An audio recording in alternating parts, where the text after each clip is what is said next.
Avec des milliers d'hectares de champs agricoles, la région a vu peu à peu apparaître des objets volants dans son ciel. Et le responsable se trouve sur la route, dans cette voiture. Victor Manchon est un jeune pilote de drone pour une société spécialisée dans le monde agricole. Une entreprise qui est en passe de devenir un leader mondial. Pour lui, l'apparition des drones se fait dans la logique d'un secteur en pleine évolution. L'agriculture archaïque, c'est fini. Aujourd'hui, on parle de guidage par GPS. Il y a 20 ans, on ne parlait pas de GPS, on ne parlait pas de guidage, on pensait que ça n'allait jamais fonctionner. Aujourd'hui, on parle d'électronique embarquée dans les machines. Il y a 20 ans, il y avait juste un tableau de bord pour dire la vitesse. Maintenant, on a des multitudes d'informations qui permettent d'optimiser notre métier. Ce matin, Victor a rendez-vous avec un agriculteur. Il va faire décoller son drone pour analyser un champ et permettre ensuite au propriétaire de disperser son engrais, exactement là où sa terre en a besoin.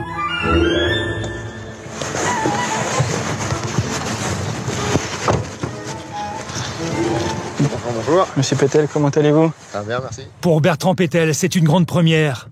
Ce sont ses voisins, agriculteurs eux aussi, qui lui ont parlé des drones et de la révolution qu'ont apporté ces engins volants sur leur propre exploitation. Et les capteurs sont placés où sur votre drone? Alors, les capteurs sont situés en bas, en fait. Face au drone, Bertrand est sceptique. Voilà. Pour l'instant, c'est de la découverte, je ne peux pas trop vous dire. On verra plus tard, parce que là, vous voyez, c'est la première fois que je vois le vol, première fois que je vois un drone. Je suis même un peu surpris comment il va pouvoir délimiter le drone entre la parcelle et la route. Donc, je suis curieux de voir. Donc là, Bertrand, tu vois, le drone est localisé ici. Là, donc si on zoome bien, on voit la route qui passe, on voit le chemin sur lequel on est. Et toi, ta parcelle, c'est le grand carré blanc, en fait, c'est celui-ci.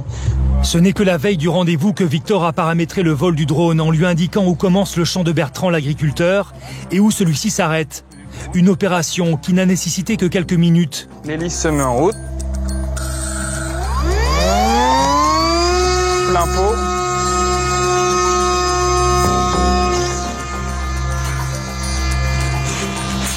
Le drone va suivre pendant une dizaine de minutes un vol entièrement automatisé. Ces capteurs lui permettent de reconnaître les zones où la terre est faible en azote. Une donnée essentielle pour Bertrand. Si le pourcentage est trop faible, alors son blé sera de moins bonne qualité à certains endroits. Et une production qui n'est pas homogène, c'est assurément de moins bons revenus.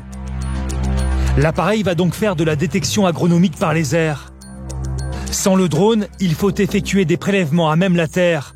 Une façon de faire qui endommage le champ et demande un temps considérable. Avec un résultat qui sera de toute façon moins précis que celui offert par les capteurs de l'aile volante. Donc là, c'est les photos? C'est les photos, à intervalles réguliers. Donc là, à chaque schlick, en fait, on prend 4 photos, une par objectif. Mais la vitesse de ton drone, il faut que ça constante, parce que si tu vas plus ou moins vite, la vitesse va être, la photo va être différente. Oui. Donc en fait, c'est pour ça qu'il faut faire vachement attention au vent, de manière à ce que le vent ne vienne pas freiner ni accélérer. Là, le vent est relativement faible aujourd'hui. On a un vent qui est inférieur à 5 mètres secondes. On peut voler jusqu'à un vent à 12-13 mètres secondes, où là, on commence à faire attention. Et là, le drone compense mieux. Ah ouais, ça me plaît de plus en plus, je vais vous dire.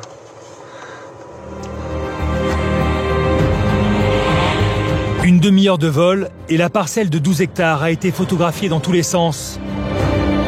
La mesure est au centimètre près.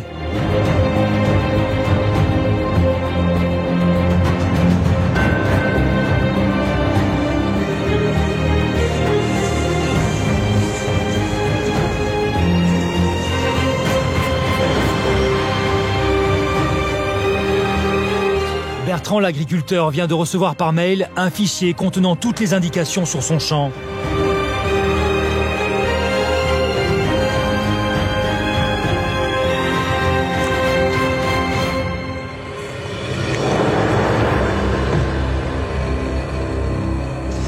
Donc là, j'importe les clés. Là, j'enfonce ma clé USB. Après, je fais importer.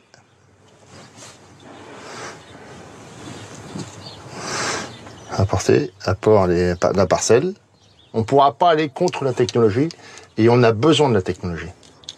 Les gens appréhendent parce que il y a certaines personnes qui nous disent oui, mais dans le temps on faisait comme ça, dans le temps on faisait comme ça. Oui, mais aujourd'hui on ne peut plus cultiver comme dans le temps. C'est parti pour une matinée d'épandage, le moment où l'on déverse l'engrais. Aujourd'hui, Bertrand travaille sur un champ de blé destiné à faire de la farine pour du pain. Pour répondre à ses obligations, son blé doit être riche en éléments nutritifs et sa production d'une homogénéité parfaite.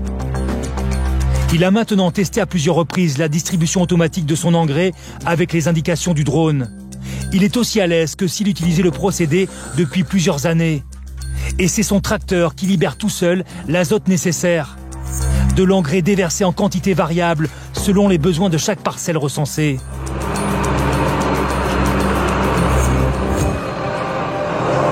Vous voyez, là on arrive dans une partie où il va falloir un petit peu moins d'épandage d'engrais et là un petit peu plus d'épandage d'engrais.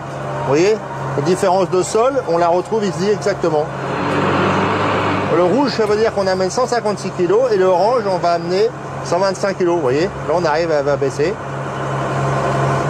Alors là, on va arriver dans une partie homogène, vous voyez. Donc on reste à 125 kg hectare et on ne bouge plus. La conséquence d'une erreur d'épandage est préjudiciable en termes économiques.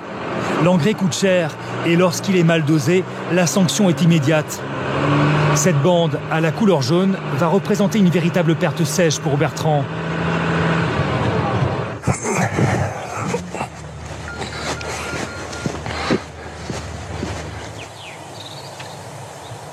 Je pense que c'est l'avenir parce qu'aujourd'hui c'est pour les épandages d'engrais, mais demain ça peut être très bien pour le désherbage. Je pense que c'est un outil de décision qui va à l'avenir nous être très utile. La société qui a développé ces applications pour le monde agricole fait aujourd'hui 8000 vols à l'année. 5000 exploitations font confiance au relevé aérien et ce n'est pas terminé. Dans quelques années, l'objectif de cette entreprise française est d'équiper chaque agriculteur d'un drone. On n'a donc pas fini de voir ces avions miniatures sillonner le ciel.